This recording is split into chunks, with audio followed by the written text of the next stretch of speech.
What is going on, internet? This is JD coming at you another video from Redskins Rant Hell to the Redskins. This is a little bit different video. I'm actually standing this time.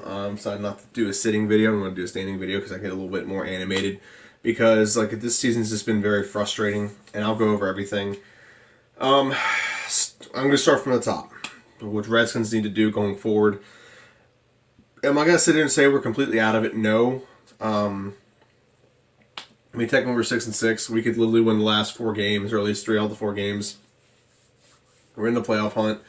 We're in a wild card. We have a lot of tiebreakers with some people that are in the hunt right now. So there's definitely a possibility of us still making the playoffs. I don't see it happening with Mark Sanchez as our quarterback. I kind of like the guy we just signed, actually Josh Johnson, as quarterback. I mean, he plays in the AAF. We'll see. We'll see. Maybe Mark Sanchez will get hurt and we'll be down our 4th-string quarterback.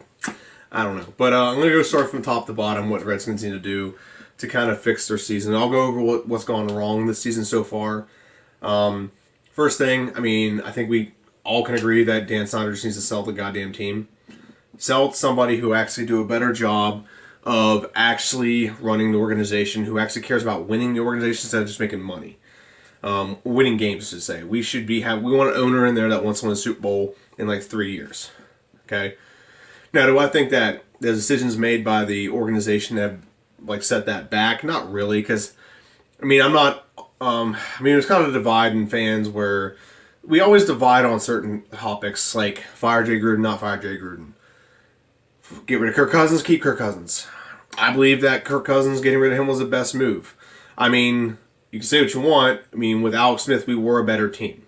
We did win more. We beat quality opponents. We never beat the Panthers with Kirk Cousins. We were never 6-2, okay, or 5-2 or whatever.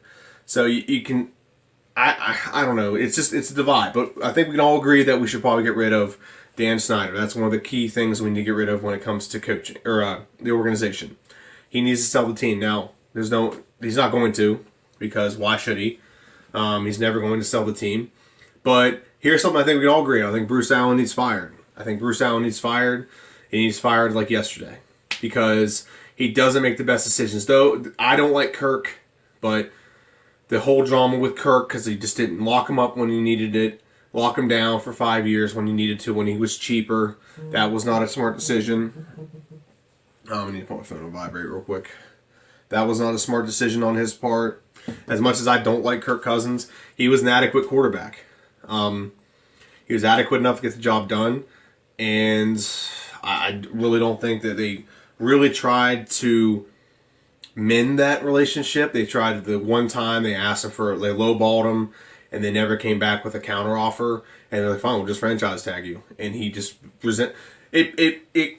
I think a lot of the way he played as well did come from that, but I just don't personally like Kirk Cousins. I think it's always been about, getting the best deal or whatever. So I personally don't like Kirk Cousins. Not gonna sit here and say he's horrible, but he's not great either. He's adequate, but I think he put the team in positions to fail a lot more than he put in position to win, and that's why I personally don't like him. He's not exactly breaking records up in Minnesota. They already have more losses this year than they did all of last season. And we're not even done with the season this year.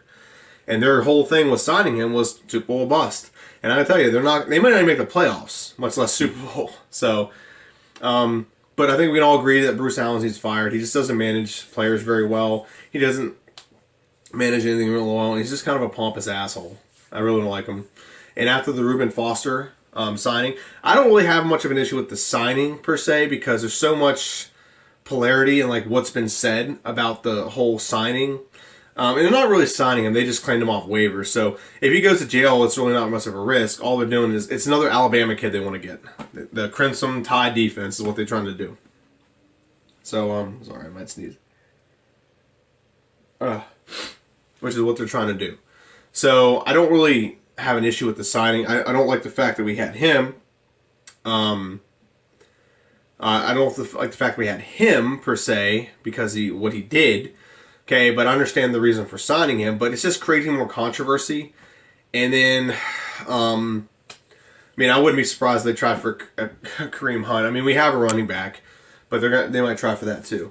So next thing I want to go over is head coach. Let me go over defensive coordinator. I think Greg Manusky, I don't think he should be fired. Okay, so I don't think that Greg Manusky should be fired and lose his job. However, he needs to really have a sit down with whoever the new GM is or the head coach, and I want explanations as to why the defense went from being this aggressive defense, like coming back, pinning their ears back and getting people, to becoming soft. Now, I think I have a reason why that is, but I really don't think it's a good excuse, but I think I have a reason why. When they acquired Clinton Dix, they had basic coverage. They basically went from a very aggressive defense to having basic coverage so that he can adapt to the defensive schemes that they were running. I really think that was the thing. And I saw a video, or did I see a video here, or I was listening to a podcast, maybe one it was. And there's a bunch of old guys who played for the Redskins that were like having dinner with somebody watching the game, and they're just talking about how coverages are wrong and how you're playing things not the right way. If that's true, then maybe Greg Manusky needs to go. But I've always thought Greg Manusky's done a pretty good job. Like last year, he actually had not the greatest run defense, obviously, but the pass defense was like number 8. And we were still in games, even with the bad defense. And this year, we've actually had a pretty solid defense for most of the year, except for the last like 3 or 4 games. So I honestly think that's what it was. I think signing Clinton Dix made it so we went from having a defense that everyone knew their assignments, knew their job, and they went from that to let's keep it basic, let's get him acclimated, and it's taken him so long to get acclimated, we can't get back to being that aggressive, like, pin our ears back and come get him defense. I really think that's what it is, and I think it changed a lot of the mentality. Our defense used to be like, go get them, put their dick in the dirt, go after the rush, go after the quarterback, go after the running back, get penetration on every play, and now they're like just catching blocks and kind of reading. Okay, and Eagles don't have a strong running game, and it seems like they ran all over us on Monday night. So that's what I think. I think if he gets back to his aggressive play calling, I'll be okay with it, because I think we have the players to do it. The problem is, again, I think he got Clinton Dix, and he didn't want to throw anything too crazy at him, and he just tried to play underneath to kind of compensate for it. That's my guess. And he played one game like that, and it actually worked. He played like that against the Tampa Bay Buccaneers. Tampa Bay Buccaneers turned the ball over so much, but they had like 500 passing or offensive yards. So I think he thought it worked one game, and I was like, oh, okay, we'll try that from now on, and it just didn't work. You gotta be aggressive. We were aggressive in the beginning part of the season, and we were fine. Yes, a team might get a deep one here and there, but it wasn't like it didn't like impact the game the way. Like, they get a deep play, but they didn't get consistent plays. They get like 1 or 2 plays a game, and it leads to 1 or 2 touchdowns. That's okay. But if you're playing underneath, you're given a lot more options to get momentum and things like it just didn't work out that way. Now, I don't think he should lose his job. I think he's done a pretty good job, especially last year because he had an inadequate defense. This year he's got a better defense. He did better in the beginning of the season. It's just like now he's, I don't know what it was. Took his foot off the gas, whatever the case may be.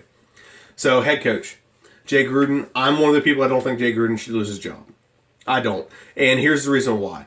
I think we really are a very emotional fan base. I think we're one of the most emotional fan bases ever. Knee-jerk reactions to everything.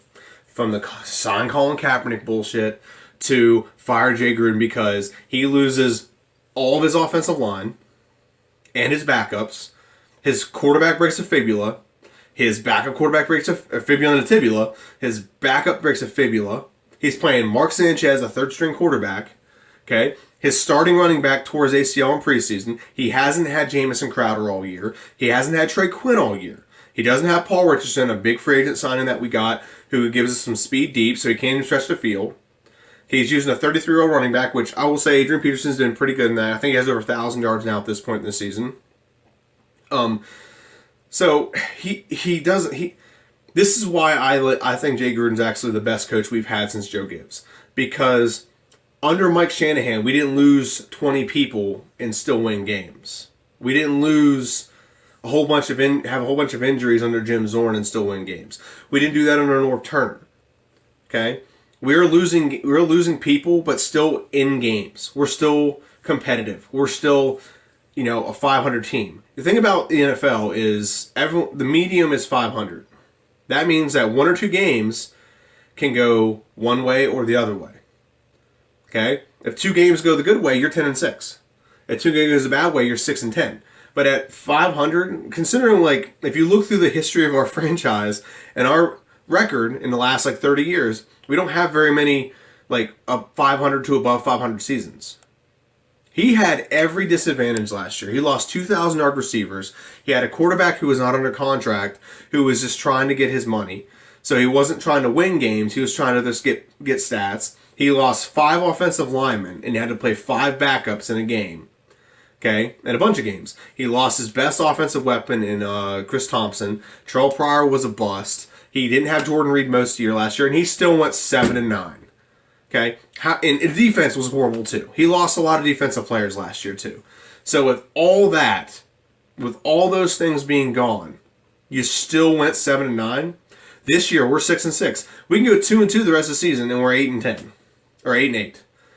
We could win all the rest of the games, and we only have what we have.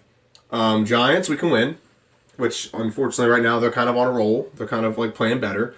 We can beat the Jacksonville Jaguars, we beat the Titans, and we can also beat the Eagles, because they might be at the point where they win the division and they don't play starters against us. So we could still get to 10-6.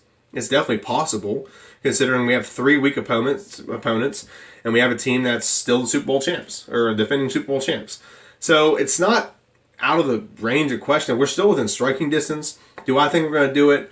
I personally think we shouldn't. I think we should just pack it in, and we really need to start preparing for the future, because Alex Smith, if he comes back, he's going to be a shell of himself. I don't think Colt McCoy is the future. I don't think Mark Sanchez is the future. I don't really know what we should do next year. I don't want to get Colin Kaepernick. Here's why I don't want to get Colin Kaepernick. It has nothing to do... Well, it has a little bit to do with his... It's just because he's controversial. Not because of the protests. It's just because he's a controversial figure. Okay? But everyone's like screaming and shouting for getting Colin Kaepernick. You don't understand. You have to change your entire offense to accommodate Colin Kaepernick. Okay, you got to change literally everything about the offense to accommodate. Colin Kaepernick can't read the entire field. He can only read half the field. Okay? He's out of shape. Okay? He hasn't played in almost 2 years now. Okay? He's just not going to be an effective quarterback. I mean, if that's the case, I saw someone post the other day, like, why don't we just sign Tony Romo out of retirement? Yeah, it's a better idea than Colin Kaepernick. At least Tony Romo can read a defense and actually do an adequate job at being a quarterback. There's a reason why Colin Kaepernick's not in the league. It has nothing to do with this protest. He's not a good quarterback. Okay, he's what we call a niche quarterback. He has some skills, but those skills you have to fit an entire offense around that. To run the read option, first off, Peterson's not very good at running the read option. He needs a downhill running attack, not a horizontal one. Okay, he needs a downhill running attack. That's not going to help. That's not going to be good for him. Okay. We don't have Thompson. Thompson would probably be pretty okay at it. But we don't have a whole slew of weapons we can run that with. Like he had in when he was in with the 49ers. So we don't have a lot of things to do that. It's just not a smart football decision. Okay, everyone wants to send Colin Kaepernick wants us to sign Colin Kaepernick just because we need a quarterback. No, we don't need a controversial quarterback. Okay, and at this point in the season, I mean, Mark Sanchez, I think, will do an adequate job once he actually learns the playbook. He's only been here since November 19th or something, or November 20th or something like that. No, 19th. I think it was November 19th. That might be the exact date. So I don't really think adding him is going to help anything. I think Mark Sanchez can do an adequate job running the plays, running the offense. We just got to play defense. That's probably the biggest thing, is we just got to get our defense back to being elite. And if we just not turn the ball over, I think we'll put ourselves in a situation to win. Now I'm going to go through every position and see what we have to do to actually get what we can do to actually win out the rest of the season and what we need to do going forward. What we need to do is our defense needs to get back to being aggressive. Okay? We're not aggressive. We're not coming downhill. We're not blitzing. We're not bringing the house. We're not manning up with people and making a quarterback make a quicker decision. When we did those things, we were forcing 2 to 3 turnovers a game. We're getting turnovers now, but it's only because they're making mistakes, not because we're influencing them mistakes. There's a huge difference between the two things. Excuse me. So that's what I think that we need to do going forward, is our defense needs to be way more aggressive. We have John Payne, Tim Settle. We still have a solid slew of guys that can actually make an impact on on defense, and I think we need to take advantage of those guys doing the job and doing those things, and not just like play passive. You need to be aggressive. Our offense, we can't rely on our offense. We have a beat up offensive line. We have a beat up. That's why I don't understand why our defense is being so passive, because being more passive gets offense in rhythm, gets them on the field more. If you're aggressive and they either score quick, the offense can get on the field and eat some clock up, or whatever case may be, and you can also force teams to make mistakes. We have 3 quarterbacks coming up who make mistakes. Eli Manning will make mistakes. Marcus Mariota will make mistakes. And Blake Bortles will make mistakes. Even Carson Wentz will make mistakes. Yes, he's playing good, but he's not Carson Wentz MVP good. Okay? So there's things that we can still do that can make us at least above 500 this year. Okay? Now this is why I like Jay Gruden. We can literally win. Well, I mean, I think we'll win the next 3 games. Okay? Even with Mark Sanchez, I think we can win the next 3 games without a problem. Because this is why I like Jay Gruden. With all the things going wrong, he still has a team in a position to win. And I think he can still win these 3 games. He does this all the time. He has games where he's not supposed to win, he comes out and spanks them. He comes out and wins games he's not supposed to win. And then obviously he does go in some situations where he doesn't win when he should. And I get that. But I don't think that's 100% on him. So I just really don't think. I think he's actually the best coach we've had in a long time, and I think it'd be a huge mistake to let him go because of emotional reactions like, "Oh, we're being mediocre. We're being mediocre with backups in." Okay, we're being mediocre with backups in. When we had all of our starters at the beginning of the season this year, what were we? 5-2. That's not mediocre at all. Okay. When we started losing everyone on the offense, and we started losing people on the defense, and we started losing our entire offensive line, can our defense not being aggressive because we signed a guy? That's when we became mediocre. Okay? If you're mediocre with backups in, okay, that's actually pretty darn good compared to being mediocre with starters in. Like, here's the thing, like, if you ever listen to, like, First Take, Stephen A. Smith always calls the Cowboys a walking piece of mediocrity. There's a reason why he calls them that. Dallas will end up 8-8 with all their starters in, with no injuries and no excuses as to why they should be 8-8. They'll just end up doing it because they'll collapse under the weight of their own expectations. Redskins end up 8-8 because of reasons. Because we end up getting injuries. Because we end up not having, we don't have all of our starters. When we end up 8-8 or 7-9 last year with an entire offensive line out, okay, no running back, 2,000 receivers gone, and a defense that was decimated, 7-9 with backups in, that's actually not pretty good. That's actually not bad. I don't understand the logic behind people that just want to get rid of somebody because they're having a rough year or whatever. Jay Gruden has actually done a very good job at coaching this football team. We are prepared to play football, and even this year when he didn't have an adequate quarterback, or at least adequate in the sense of it wasn't like flinging the ball like Kirk Cousins, he catered his strategy around the talent he had and the type of players that he had. That is a sign of a good coach. Now, where I still have an issue with him is play calling sometimes, and also clock management. Okay? But he does put himself in a position to actually be successful. I mean, we hung with the Eagles for the first half, and second half, it's Mark Sanchez is Mark Sanchez. He is what he is. So, but he also came in only minimum probably like 13 plays. So, that probably didn't help us at all. And in the interception on like the second drive of the first half probably didn't help either. So don't want to get too much into that. Now here's something I will definitely get into. And anyone who watched my videos, I hate it. Hate it with a passion when fans try to blame referees. I hate blaming referees for anything. But I have kind of changed my leaf on this. I've turned over a leaf on this because in my opinion, and in my humble opinion, I don't think I think the officials are out to get the Redskins this year. I think there's something going on where we're getting very bad officiating. Because I've watched games, last like 3 or 4 games. There's blatant pass interference in crucial moments in the game. It's not like it happens early. If it happens early, you have time to fix it if you just play it well. Okay, that's the difference between penalties in the beginning of the game and then penalties at the end of the game. That's like people are always like, well, there's penalties in the beginning of the game. There's the same amount of penalties for both sides.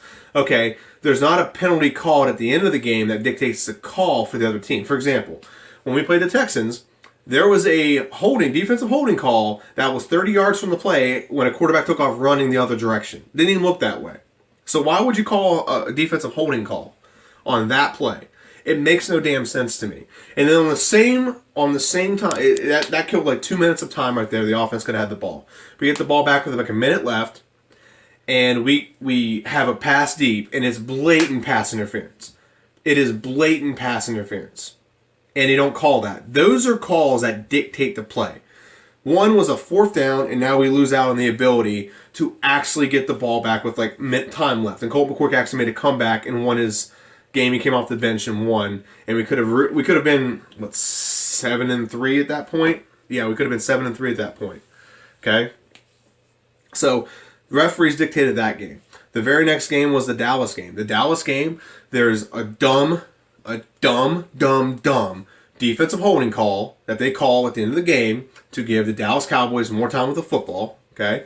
There's also a dumbass call where they don't call pass interference on them or defensive holding on them critically in a couple of positions, and they don't call a helmet-to-helmet hit on against Jordan Reed. The league that is so conscious about helmet-to-helmet football hits or helmet-to-helmet hits, and you're going to just blatantly ignore. That one was blatant. I mean, you can kind of make an argument about the pass interference. That's very subjective. I mean, if you play the film back, it's not subjective at all.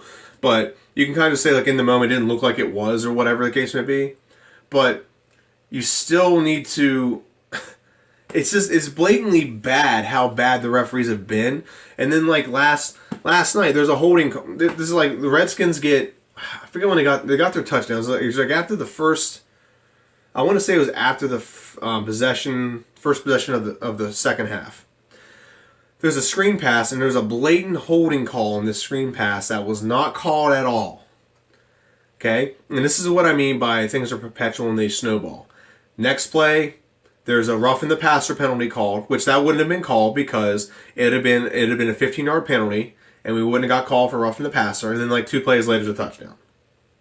It's perpetual, because you don't get the roughing the passer call if you just get the holding call. It's just frustrating to watch, and it just seems like the entire officiating crew is always against the Redskins. I watch the game subjectively. I don't sit here and watch the game and think like, oh, the Redskins just get all the bad calls and the other team all the good calls. No, there's good calls both ways. I'll watch the game and agree. And there's times Trent Williams is like the best defensive tackle in the league, one of the best, and he's always getting called for a holding call. He doesn't need to hold. He's one of the best. He doesn't have to hold. And every time they call a penalty on the Redskins, like when the pass interference one, they showed that one. But anytime they call a holding penalty, they don't show that. They don't show penalties that like are obviously like very controversial. They can't be reviewed. This is like 2 years ago, and one of my second favorite team is actually the Chiefs because I'm Native American. I was watching the Chiefs game, and Chiefs played the Pittsburgh Steelers in the playoffs, and a guy went by the offensive player and he fell on him. They called it a hold. That's not a hold. That's not a hold, blatantly not a hold. That's just a bad call. And it just seems like bad calls always swing the Redskins' way. They never go the other way. There's once in a while, I think there's one game this year where you can say that. Is that snap against Dallas where they called a 5-yard penalty because of snap infraction or whatever it was called. Moving the ball before snap or something. It was something of that degree. But we don't have a lot of games where we get a lot of calls like that. And it really just, I hate doing that. I hate blaming officials. But whenever it happens critically in numerous games, perpetually, like consistently, then it's a problem because it's blatantly, it's definitely something going on. And then back-to-back weeks, the Redskins have had apologies from the league saying these things should have been called. Well, don't apologize. Okay? Fuck your apology. Because you costing us games. Okay? Those are 2 games. Okay? The Texans game. Okay? The Texans game. We should have had that one. That would have been a good one to call. Texans game. Because we got a field goal in 1. So that'd be 7-3. And then the Dallas game, which I think we would have lost the Dallas game regardless, but we at least put ourselves in a position. Let's say we win that. 8-3. 8-3, and we're blatantly above everyone in the division. We could still lose to the Eagles. Now we're 8-4, and all we need to do is win about 2 of our last 4 games, rather than 4 of our last 4 games, to really like put the stamp on it that we own this division. So, I'm not going to talk anymore about the Eagles game. Going forward, I think this week is the Giants. The Giants, we can beat this team. Our defense needs to be the defense it was the first time we played them. Okay. Obviously they got a lot of weapons, but they're kind of rolling right now. They're actually playing pretty decent. They're actually being a competitive football team. They played the Eagles really well. I think they beat the Bears this week. So they're actually not a bad football team right now. I don't see it going forward them being consistently a good team. But this could be a tough game if we just don't play it right. If we come out and try to punch them in the mouth early and just establish the run, establish this aggressive defense, I think we have the ability to just come out and just really pound this team. Okay. Other than that, though, my name is JD. This is Redskins Rant. Please like, share, and subscribe. I'd like to get to more than I have 126 subscribers. I want to get to more than that. So please share with your friends. I'm going to be doing a lot more videos to end out the year. I'm back in Pittsburgh. Back to doing this, I guess. So please like, share, subscribe. Hit me up if you have any questions. Actually, I want to do another video. Maybe not today, but maybe not tomorrow, but maybe the day after that, a Q&A. So, have any questions for me about what I think we should do about personnel, or what I think we should do about the team, or anything like that? Hit me up with a question. Please like, share, and subscribe. All comments are encouraged. Okay, whether they're good or bad, I guess. I'm trying to be a dick, but whatever. My name's JD. See ya.